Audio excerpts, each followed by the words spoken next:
ഇത് മാസ് മോട്ടോഴ്സിൽ നിന്നാണ്. നമ്മുടെ ഹോണ്ട ആക്റ്റീവ വണ്ടിയുടെ എൻജിൻ വർക്ക് കംപ്ലീറ്റ് ആയിട്ടുണ്ട്. അപ്പോൾ വർക്ക് ഫുൾ ക്ലിയർ ചെയ്തിട്ടുണ്ട്. അപ്പോൾ നമുക്ക് ഇനി ശ്രദ്ധിക്കേണ്ട കേസ് എന്ന് വെച്ചാൽ നമുക്ക് അടുത്ത ഓയിൽ ചേഞ്ച് വരുന്നത് ആദ്യത്തെ ഒരു മാസം അല്ലെങ്കിൽ ഒരു 1000 കിലോമീറ്റർ കേട്ടോ. അത് ഫസ്റ്റിലത്തെ ഒരു ഓയിൽ ചേഞ്ച് മസ്റ്റായിട്ട് നമ്മളത് ചെയ്യണം. കാരണം നമ്മൾ ഞങ്ങൾ വർക്ക് ചെയ്യുന്ന സമയത്ത് ഈ കോട്ടൺ വേസ്റ്റൊക്കെ നമ്മൾ യൂസ് ചെയ്യാറുണ്ട്. എത്ര ശ്രദ്ധിച്ചാലും അതിൻ്റെ പൊടി കാര്യങ്ങളൊക്കെ എൻജിൻ്റെ ഉള്ളിലേക്ക് വന്നേക്കാം.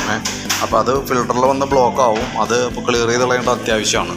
ഇപ്പം നമ്മൾ ചെയ്തേക്കുന്നത് 4243 അപ്പോൾ ഏകദേശം ഒരു 5000 ചെയ്തു. ഒരല്പം നേരത്തെ ചെയ്താലും നമുക്കൊരു നഷ്ടം നോക്കേണ്ട കാര്യമില്ല. ഒരു 5000 കണക്ക് കൂട്ടിയിട്ട് അതിൻ്റെ ഓയിൽ മാറ്റാം, ഫിൽറ്റർ ക്ലീൻ ചെയ്യാം. അപ്പോൾ ഏകദേശം നമുക്കൊരു സ്കൂട്ടർ ടൈപ്പ് ആയതുകൊണ്ട് നമുക്കൊരു 1 മണിക്കൂർ വെയിറ്റ് ചെയ്യാൻ നമുക്കത് ക്ലിയർ ചെയ്ത് പോകാവുന്ന കേസുള്ളൂ.